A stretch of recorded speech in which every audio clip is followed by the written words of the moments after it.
Imagine करो एक ऐसा स्किन केयर ब्रांड जो एक इंस्टाग्राम पोस्ट से लॉन्च होता है, कोई सेलिब्रिटी एंडोर्समेंट नहीं करता है, कोई बड़ा इवेंट नहीं करता है और फिर भी 4 साल के अंदर 3000 करोड़ की कंपनी बना लेता है। जहां पे स्किन केयर मार्केट के अंदर 2 बड़ी चीजें चलती है, ड्रीम्स, झूठ। 7 दिन में भाई गोरे हो जाओ, आपकी इनसिक्योरिटीज के ऊपर फोकस किया जाता है। ये ब्रांड रिवर्स साइकोलॉजी यूज करके कैसे स्केल करता है। ये कहानी है मिनिमलिस्ट की, जो जयपुर के 2 भाइयों ने लॉकडाउन के अंदर शुरू किया एक सिंपल आइडिया से कि भाई हमको एक सिंपल ब्रांड बनाना है जो कि क्लियर कम्युनिकेशन करेगा। जहां मार्केट में फैंसी टर्म्स चल रही है, बहुत सारे अनाप शनाप क्लेम्स चल रहे हैं, सब कह रहे हैं कि भाई हम 100% नेचुरल है। इन्होंने एक इंस्टाग्राम पोस्ट डाला जहां पर 2 से 3 दिन के अंदर 1000 बोतलें भेज दी भाई, बिना किसी मार्केटिंग के। और सबसे बड़ी बात ये थी 200 से 300 फॉलोअर्स थे मात्र इनके, और इनका पूरा स्टॉक क्लियर हो गया 200 300 फॉलोअर के अंदर। बाद में पता लगा कि भाई एक यूट्यूब की ब्यूटी इन्फ्लुएंसर ने इनके प्रोडक्ट को डिस्कवर किया और अपनी ऑडियंस से शेयर किया। उसके बाद में सेल होती हुई दिखाई दी। उसके बाद एक स्नोबॉल इफेक्ट क्रिएट होता है जहां पर बाकी इन्फ्लुएंसर्स भी इनके प्रोडक्ट के अराउंड वीडियोस बनाने लग जाते हैं। 2 महीने के अंदर 10,000 फॉलोअर्स गेन कर लेते हैं, बिना कोई बड़ी एड चलाए, सिर्फ वर्ड ऑफ माउथ से और इंस्टाग्राम के बस से। इस कहानी की शुरुआत होती है 2018 के अंदर, जब राहुल यादव और मोहित यादव, जो कि मिनिमलिस्ट के फाउंडर थे, वो दोनों नौकरी कर रहे थे और आराम से अपनी कंफर्टेबल लाइफ जी रहे थे कार देखो के अंदर। अगर हम मोहित की बात करके चले तो वो कार देखो के अंदर एक सीनियर पोजीशन के अंदर थे और राहुल आईआईटी रुड़की से केमिकल इंजीनियरिंग कर चुके थे। इन दोनों भाइयों ने 2010 के अंदर एक फैशन ई कॉमर्स भी खोला था बच्चों के लिए, मैंगो स्ट्रीट के नाम से, जिसको उन्होंने 2012 के अंदर बेच दिया था। अलग अलग सिटी में रहने के चक्कर में ये दोनों भाई ना अलोन फील करते थे, तो इनके प्यार के चक्कर में दोनों साथ में आए। ये कुछ बड़ी प्रॉब्लम सॉल्व नहीं करना चाहते, बस साथ में कुछ करना चाहते थे। और तभी 2018 के अंदर इन्होंने फ्रीविल नाम से एक पर्सनलाइज हेयर केयर स्टार्टअप शुरू करी। आइडिया सिंपल था कि हर एक बंदा अलग है, उसके हेयर की प्रॉब्लम अलग है, तो उसके हिसाब से ही शैम्पूज होने चाहिए, उसके हिसाब से ही कंडीशनर होने चाहिए। आइडिया बहुत ही सिंपल था और बहुत ही अच्छा था। इसके चलते ये सिकोया सर्च एक्सेलेरेटर प्रोग्राम के अंदर सिलेक्ट भी हो गए, जहां पर इनको बहुत सारी बैकिंग मिली। धीरे धीरे करके इन्होंने 2.5 लाख प्रोडक्ट्स भी बेच दिए थे।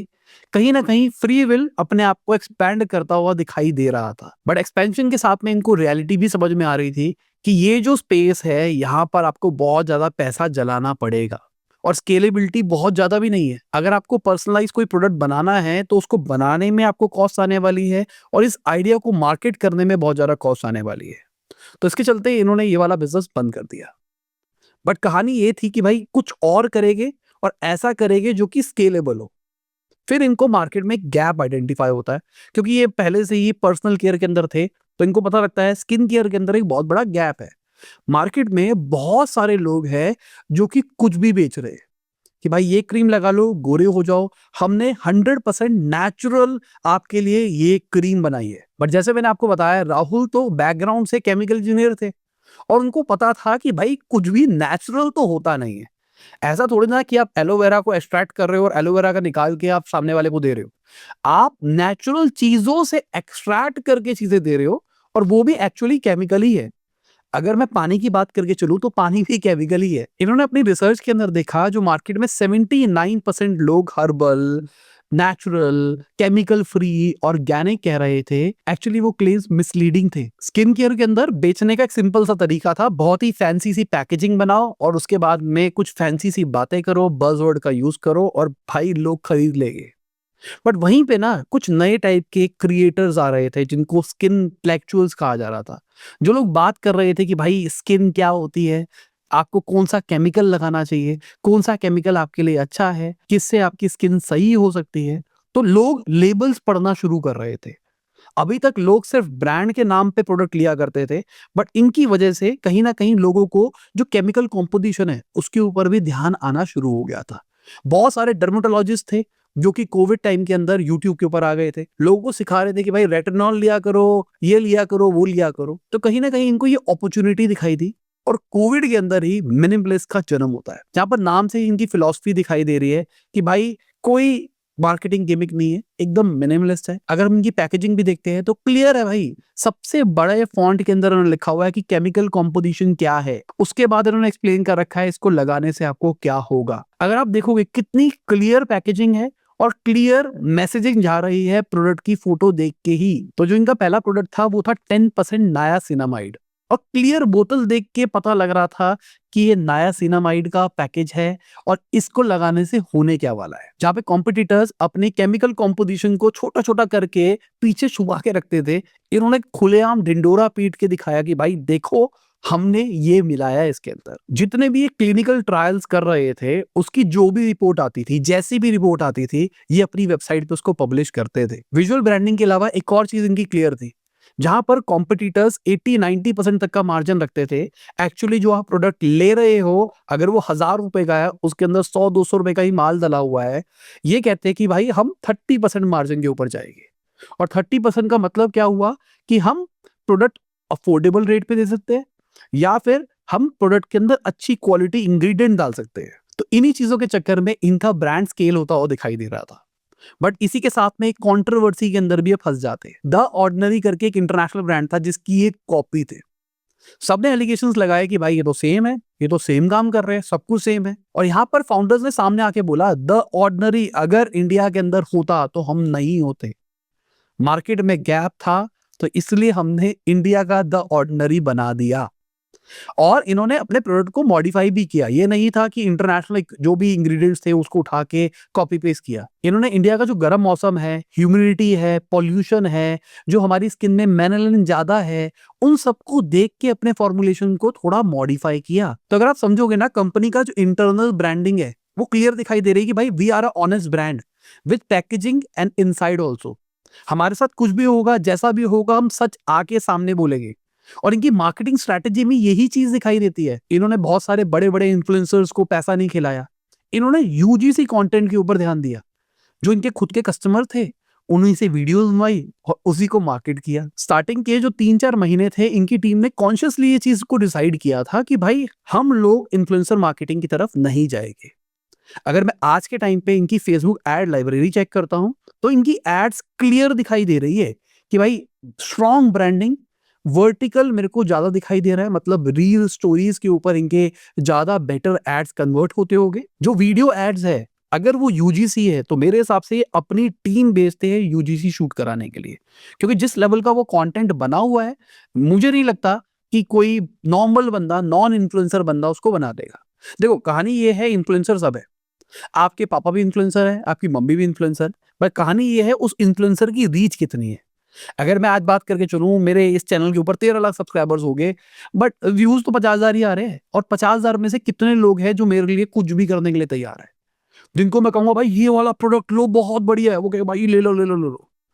कहानी ये है एक्चुअल जो इन्फ्लुएंसर है उसका इन्फ्लुएंस कितना है। तो अगर मैं अपने पापा की बात करूं, आपकी मम्मी की बात करके चलूं, उनके पास ना 200-300 फॉलोअर्स, 500 फॉलोअर्स ही होने वाले हैं, बट 500 फॉलोअर में से वो 400 को तो एकदम पक्के तरीके से जानती होगी। और अगर वो कुछ भी स्टोरी के ऊपर डालते हैं तो कहीं ना कहीं उन 400 लोगों को पता लगता है कि भाई इस प्रोडक्ट को ये यूज कर रहे हैं, और जब वो फिजिकली उनसे मिलते हैं कैसा था, कैसा लगा, और अगर उन्होंने प्रोडक्ट की तारीफ कर दी तो वो दूसरा बंदा कस्टमर बन जाता है, प्रोडक्ट ले लेता है। तो इन्होंने इसी स्ट्रैटेजी को पकड़ा, जो माइक्रो नैनो इन्फ्लुएंसर्स होते हैं उनसे अपनी ब्रांडिंग करानी शुरू करी। रिसर्च के टाइम पे मुझे एक और मस्त चीज लगी जो इनकी ऑनेस्टी दिखाती है। अगर मैं किसी वेबसाइट का लैंडिंग पेज बनाता हूं, मतलब अगर आप किसी एड पे क्लिक करते हो उसके बाद में जो आप इनके प्रोडक्ट पेज पे पहुंचते हो, तो वहां पर अगर मैं रिव्यूज डालूं तो मैं रिव्यूज को थोड़ा मैनिपुलेट करना पसंद करूंगा। मैनिपुलेट एज एन ये नहीं होगा कि मैं रिव्यूज डिलीट मार दूंगा, बट जो मेरे पॉपुलर रिव्यूज होंगे, जो 5 स्टार वाले होंगे, मैं उनको ऊपर रखूंगा, जिससे मेरे को ज्यादा बिजनेस आ रहा होगा मैं उसको ऊपर रखूंगा।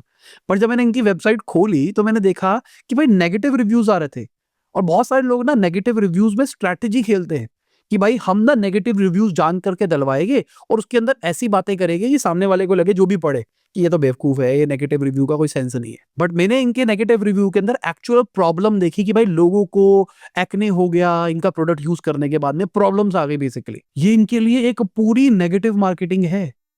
बट फिर भी क्योंकि कंपनी का ब्रांड विजन क्लियर है कि हमको हमेशा ऑनेस्ट रहना है, उससे ये हिले नहीं है। और शायद यही रीजन है कि इनका जो रिपीटिशन रेट है वो 60% का है।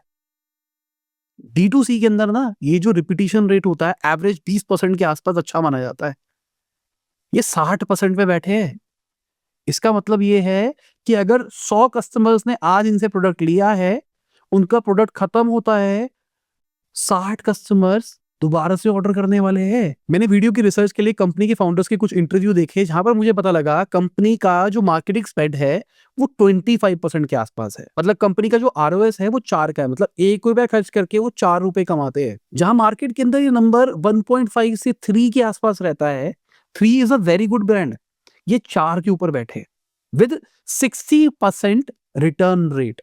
और यही रीजन है इनके बैलेंस शीट में इंप्रूवमेंट का। मोहित ने एक इंटरव्यू के अंदर बताया कि पहले महीने में ही इन्होंने 1 करोड़ का माल बेच दिया था और एबिटा लेवल पे पॉजिटिव आ चुके थे। और शायद इसी कॉन्फिडेंस की वजह से, जहां पर स्टार्टिंग के अंदर इनके पास मात्र एक प्रोडक्ट था, 2023 तक आते आते 20 प्रोडक्ट्स तक ये पहुंच चुके थे। इनका जो भी प्रोडक्ट मार्केट में लॉन्च होता था उससे पहले उसकी R&D होती थी प्रॉपर तरीके से, उसकी क्लिनिकल टेस्टिंग होती थी। जो भी ये प्रोडक्ट बनाते थे उसके जो इंग्रेडिएंट्स होते थे वो ग्लोबल सप्लायर से लेते थे, जो कि मार्केट में लीडर्स होते थे, जिसकी वजह से टॉप नॉच क्वालिटी को सामने वाले को डिलीवर कर पाते थे। अब अगर हम फंडिंग की बात करके चले तो इनिशियली इनके लिए फंडिंग रिलेटिवली आसान रही, क्योंकि इनके पास में मार्केट में पहले से ही क्रेडिबिलिटी थी, नेटवर्क बन रखा था। तो इस चक्कर में इन्होंने $2 मिलियन इनिशियल सीड लेवल के ऊपर सिक्वोया के सर्च प्रोग्राम से ले लिए। मतलब समझो आप प्रोडक्ट लॉन्च कर रहे हो और आपके पास 14 करोड़ रुपए पहले से ही पड़े हैं, तो आप क्या करोगे? आप किसी कॉन्ट्रैक्ट मैन्युफैक्चरर से प्रोडक्ट्स बनवाओगे जो मार्केट में चल रहे हैं, उसकी एड चलाओगे और दबा के स्केल करोगे। बट इन्होंने वो पैसा उठाया और अपनी फैक्ट्री बनाने में लगा दिया। अगर हम बेसिक टेम्पलेट की बात करके चले, किसी भी D2C ब्रांड को इनिशियल बेसिस के ऊपर अपना कैपिटल मैन्युफैक्चरिंग सेटअप पे नहीं डालना चाहिए, बट इन्होंने डाला। क्यों? क्योंकि इनको ऐसा लगता था कि भाई अगर हम अपनी फैक्ट्री बनाएंगे तो हम सारी क्वालिटी को कंट्रोल कर पाएंगे। क्या प्रोपोर्शन जा रहा है, क्या सही जा रहा है, नहीं जा रहा, क्या एक्चुअली जो हमने इंग्रेडिएंट्स की बात करी है, जिस क्वालिटी की बात करी है, वो सामने कस्टमर तक डिलीवर भी हो रहा है या नहीं हो रहा। देखो यहाँ पे एक रीजन ये भी हो सकता है कि भाई एक भाई के पास में ऑलरेडी केमिकल इंजीनियरिंग की डिग्री थी, दूसरे भाई को बिजनेस समझ में आता था, तो सोचा गया कि भाई एक भाई फैक्ट्री में देख लेगा और सारा केमिकल कंपोजिशन का देख लेगा, और दूसरा भाई सेल्स मार्केटिंग वाली सारी सारी चीजें देख लेगा। तो इस चक्कर में इन्होंने इन हाउस लैब भी सेटअप करी और प्रोडक्शन लाइन भी सेट करी, जो कि दिन के अंदर 1.5 लाख यूनिट्स बना सकती थी। आप समझ रहे हो कि आपके पास इनिशियल पैसा आया है और आपने इतनी बड़ी फैक्ट्री डाल दी है, आपका बिलिंग सिस्टम कितना हाई होगा। कंपनी स्टार्ट होने के मात्र 8-9 महीने के अंदर ही इन्होंने अपना सीरीज ए राउंड रेज कर लिया था, जहां पर उन्होंने $15 मिलियन रेज करे थे, तकरीबन 110 करोड़ रुपए। जहां पर पीक एक्सपी पार्टनर्स, जो कि सिक्वोया कैपिटल इंडिया हुआ करते थे, वो पार्टिसिपेट कर रहे थे। और सबसे बड़ी बात, HUL भी इस राउंड के अंदर पार्टिसिपेट कर रहा था। HUL जो आपका एक तरह से कॉम्पिटिटर है, जो कि पॉन्ड्स वगैरह ऑलरेडी मार्केट में बना रहा था, वो आपकी कंपनी में इन्वेस्ट करता है। उसी टाइम बहुत ज्यादा शोर मचा था कि भाई HUL इस कंपनी को खरीद लेगा, HUL इस कंपनी को बहुत मोटे पैसे में खरीदने वाला है। बट कुछ ही महीनों के अंदर वो बात कहीं खो सी गई। कंपनी के पास जो फंड आया था उससे इन्होंने अपने आप को और स्केल करना शुरू किया, अपनी R&D को एक्सपैंड किया, अपनी और फैक्ट्री लगानी शुरू कर दी, अपने डिस्ट्रीब्यूशन नेटवर्क को बढ़ाना शुरू कर दिया। 2020 में कंपनी के पास में 30-40 एम्प्लॉइज के आसपास थे। जब इन्होंने सीरीज ए राउंड किया तो वो नंबर 80 प्लस तक पहुंच गया और 2 साल तक कंपनी ने 600 प्लस एम्प्लॉइज कर दिए थे भाई। 100 करोड़ रुपए लगा के एक बड़ी फैक्ट्री बनाई जा रही थी, जहां पर इनकी कैपेसिटी 5 गुना बढ़ती हुई दिखाई देगी। आइडिया सिंपल था, हम बहुत तेजी से स्केल कर रहे हैं, हमारा रेवेन्यू बढ़ रहा है, और अगर रेवेन्यू बढ़ता है तो भाई हमारे प्रोडक्ट रुकना नहीं चाहिए मार्केट के अंदर। जितनी डिमांड आएगी उसको हम बनाने के लिए अपनी फैक्ट्री रेडी कर रहे हैं। सीरीज ए के बाद में इन्होंने इंटरनेशनल एक्सपेंशन भी शुरू कर दिया। ये US, UK, Middle East, south east Asia, हर जगह एक्सपैंड करने लग गए। और यहाँ पर ना एक और चीज बताई मोहित जी ने कि भाई हर एक कंट्री का हीरो प्रोडक्ट अलग होता है। अगर इंडिया के अंदर नया सिनेमाइड बिक रहा है क्योंकि इंडिया वाले कोई स्पेसिफिक चीज चाहते हैं, जरूरी नहीं है वो चीज यूरोप के अंदर बिकेगी, जरूरी नहीं है वो चीज कहीं और बिकेगी। मुझे इनकी एक चीज और अच्छी लगी, इन्होंने स्टार्टिंग से ही D2C अप्रोच शुरू करी कि भाई हम अपनी वेबसाइट से बेचेंगे। जहां पर ज्यादातर लोग Amazon, फ्लिपकार्ट से शुरुआत करते हैं, उसके बाद में अपने D2C की तरफ जाते हैं। इन्होंने D2C को पकड़ा उसको स्केल किया, वहां से समझा कि कौन से प्रोडक्ट स्केल हो रहे हैं। बेस्ड ऑन दैट इन्होंने चैनल एक्सपेंशन करी। लॉन्च के कुछ ही महीने के अंदर ही अमेजॉन, नाइका सब पे अवेलेबल थे। बट क्यों अवेलेबल थे? शायद इनका नेटवर्क अच्छा था और शायद इनके नंबर्स भी अच्छे थे। अगर हम आज की बात करके चले तो ये ओमनी चैनल अप्रोच के ऊपर है। ये ऑफलाइन रिटेल चैनल्स के ऊपर भी अवेलेबल है। आपको शायद आपके घर के पास वाली दुकान के ऊपर भी मिल रहा है। आप किसी मॉल में जाओ, वहां पर भी शायद नायका के आउटलेट के अंदर आपको इनके प्रोडक्ट्स देखने को मिल रहा है। और अभी शार्क टैंक पे इनके फाउंडर आए, मुझे लगता है एक्सपेंशन और ही खतरनाक होने वाला है। और इसका रीजन बताता हूँ। अगर मैं 2025 की बात करके चलूं, तकरीबन 1 साल पहले की, तो इन्होंने अपनी कंपनी को 3,000 करोड़ के अंदर ऑल कैश में बेच दिया, जहां पर 90.5% एचयूएल ने खरीदा और 9.5% के आसपास होल्ड किया कि भाई अभी आप हमसे जुड़े रहो और 2 साल के बाद में हम आपसे ये वाले शेयर्स भी खरीद लेंगे। इन्होंने डे वन से ही सोच लिया था कि भाई हमको 1,000 करोड़ का ब्रांड बनाना है, चाहे इसके लिए हमको इंडस्ट्री लीडर से भी लड़ना पड़े। बट कहीं ना कहीं जब सीरीज ए के अंदर एचयूएल आया तो इनको समझ आना शुरू हो गया होगा कि भाई एक एग्जिट पॉसिबल है, और जहां मौका मिला होगा अच्छे अमाउंट पे एग्जिट करने का, तो इन्होंने और बाकी इन्वेस्टर्स ने अच्छे लेवल के ऊपर रिटर्न लिया होगा। देखो, इनके पास में एक और ऑप्शन भी था, ये एचयूएल को मना कर दे, भाई कंपनी के पास में रेवेन्यू आ रहा है, कुछ नंबर्स है, कंपनी कहे कि भाई एचयूएल का जो स्टेक है वो बायबैक कर लेते हैं। बट आप एक बड़े कॉम्पिटिटर से लड़ रहे थे, और यहाँ पे लड़ने की बात ही नहीं है। अगर आप एक्चुअली प्रॉब्लम सॉल्व करना चाहते हो और एक बंदा आपके बिजनेस को नेक्स्ट लेवल ले जा सकता है, तो व्हाई नॉट। आज एमबीए के अंदर ना एचयूएल को पढ़ाया जाता है उनके डिस्ट्रीब्यूशन के लिए, कि भाई किस तरीके से एचयूएल एक छोटे से गांव की छोटी सी दुकान में भी अवेलेबल होता है।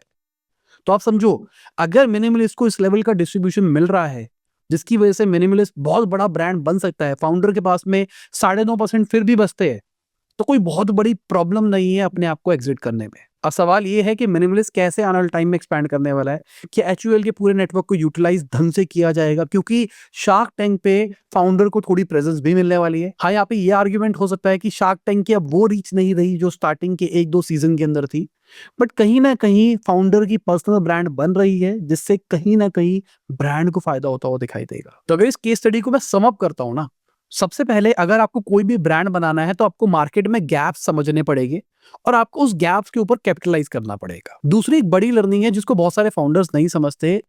अगर आपका बिजनेस नहीं चल रहा है ना और आप लगे हुए हो, देखो आपका बिजनेस आपका बच्चा है, आपका स्टार्टअप आपका बच्चा है, अब उसके लिए आप घर बेचे जा रहे हो, सब कुछ करे जा रहे हो ना, ये चीज बैकफायर कर सकते हैं आपको लॉन्ग टाइम के अंदर। जैसे इन्होंने किया, पैसे रेस कर रखे थे, अगर चाहते तो पैसा आगे भी रेस कर सकते थे, कम वैल्यूएशन होती, कुछ भी होता, बट इनको जल्दी रियलाइजेशन हुआ ये बिजनेस बहुत बड़ा नहीं बनने वाला, इस बेटर इसको बंद किया जाए। तो अगर आप ये चीज करते हो ना, तो आप बड़ा ब्रांड बना पाते हो। और बड़ा ब्रांड बनाने के लिए सबसे इंपॉर्टेंट चीज है डिफरेंशिएट क्रिएट करना। मार्केट में सब लोग वही चीज बेच रहे हैं, आप अलग कैसे हो? आप अपनी ब्रांडिंग को चेंज कर सकते हो। और ब्रांडिंग खाली पैकेजिंग नहीं होती है। पैकेजिंग जो विजुअल ब्रांडिंग होती है वो एक पार्ट ऑफ ब्रांडिंग है। ब्रांड के इंटरनल प्लेयर्स भी होते हैं। जैसे अगर हम देखिए, ये कंपनी बहुत ही ज्यादा ऑनेस्ट बिल्डिंग ब्लॉक के ऊपर टिकी हुई है। अगर फ्यूचर के अंदर किसी के स्किन के ऊपर बहुत सारे प्रॉब्लम्स आ गई, जिसकी वजह से बहुत बड़ा इश्यू बन जाता है, तो मुझे लगता है कि कंपनी उस बंदे को खरीदेगी नहीं कि भाई ये पैसे पकड़ और तू ये बातों को शोर मत मचा। क्योंकि कंपनी का जो पिलर है वो ये है कि भाई हम ऑनेस्ट ब्रांड है। स्किन केयर की सबसे बड़ी प्रॉब्लम यही है, ट्रस्ट। आपने बहुत मेहनत से ट्रस्ट बनाया है, एक बार वो ट्रस्ट टूट गया तो एकदम आपका रेवेन्यू घट जाएगा। इसके अलावा अगर इनकी मार्केटिंग देखी जाए ना, उससे भी बहुत सारी चीजें सीखने वाली है। इन्होंने एक तो क्लियर पोजीशनिंग करी केमिकल कंपोजिशन के ऊपर, उसके बाद इन्होंने पूरा लर्निंग मैकेनिज्म इकोसिस्टम बनाया, जहां पर लोगों को सिखाया जा रहा था, भाई बताया जा रहा है क्यों ये केमिकल आपकी मदद कर सकता है, क्या इस केमिकल से फायदे होते हैं। यहाँ पर अपने प्रोडक्ट को नहीं बेचा जा रहा था, यहाँ पर एक्चुअली जो इंग्रेडिएंट है उसको बेचा जा रहा था। और कहीं ना कहीं जो इंग्रेडिएंट्स के बारे में आपको सिखा रहा है, अगर उसी का खुद का इंग्रेडिएंट वो आता है, तो कहीं ना कहीं आप उस पर ज्यादा ट्रस्ट करोगे। एक लर्निंग और है जो कि बिल्कुल उल्टी है, जहां पर सबके सब कहते हैं D2C ब्रांड को एसेट लाइट होना चाहिए, बट इन्होंने अपनी क्वालिटी को सबसे ऊपर प्रायोरिटी दी। एसेट लाइट हो ना हो, हमारे लिए quality control is the most important चीज। उसके लिए अगर हमको फैक्ट्री लगानी पड़ रही है, उसके लिए अगर हमको दुनिया के किसी कोने से कोई बेस्ट इंग्रेडिएंट मंगाना पड़ रहा है, मंगाएंगे। इसके अलावा कंपनी के फाउंडर ने पॉडकास्ट के अंदर क्लियर सामने आके बोल दिया कि भाई 70% के आसपास का मार्जिन है। अब अगर कोई इसको देखता है, वो कहता है कि भाई 1,000 रुपए का मैंने इनका प्रोडक्ट लिया है, इस पे एक्चुअली 300 रुपए का माल है, 700 रुपए तो कंपनी कमा रही है, उनको नहीं पता पीछे की कॉस्ट क्या है क्या नहीं है, बट इसके लिए उनको कोई फर्क नहीं पड़ा। तो profits are not bad. Company अगर डे वन से एबिटा लेवल पे पॉजिटिव जा रही है तो उसमें कोई प्रॉब्लम नहीं है। आज के टाइम पे D2C ब्रांड्स का यही गेम हो गया है और इसमें कुछ कर भी नहीं सकते। बहुत सारी ऐसी कैटेगरीज है जहां पर आपको पैसा जलाना पड़ेगा। देखो स्टार्टिंग के अंदर ओवरऑल लेवल के ऊपर इन्होंने भी लॉस किया। अगर आपको 14 करोड़ रुपए इनिशियली मिल जाता तो आप भी बहुत कुछ कर सकते हो। पर देखा जाए जो इनकी अप्रोच थी भाई, वो एक डिस्टिंक्टिव थी। मैं अगर अपने आप को भी देखता हूं, मैं इनकी जगह होता, मैं फैक्ट्री नहीं लगाता, मैं क्लिनिकल टेस्ट शायद खुद करा लेता, इंग्रेडिएंट्स की बिलिंग खुद करवा लेता, पर शायद मैं फॉर्मुलेशन खुद नहीं करता। मैं मार्केटिंग वाला बंदा हूं तो मैं मार्केटिंग पे ज्यादा ध्यान देता। बट इनकी जो अप्रोच थी भाई बहुत डिफरेंट है। बाय द वे मैं भी केमिकल इंजीनियर हूं और फाइनली जो मेरे को समझ में आया ना, इनका क्लियर था डे वन से कि भाई हम ना छोटी रेस के घोड़े नहीं है। डे वन से ही सोच लिया था कि भाई 1000 करोड़ की कंपनी बनानी है। डे वन से ही पता था कि हमको एक लॉन्ग टर्म विजन के ऊपर काम करना है।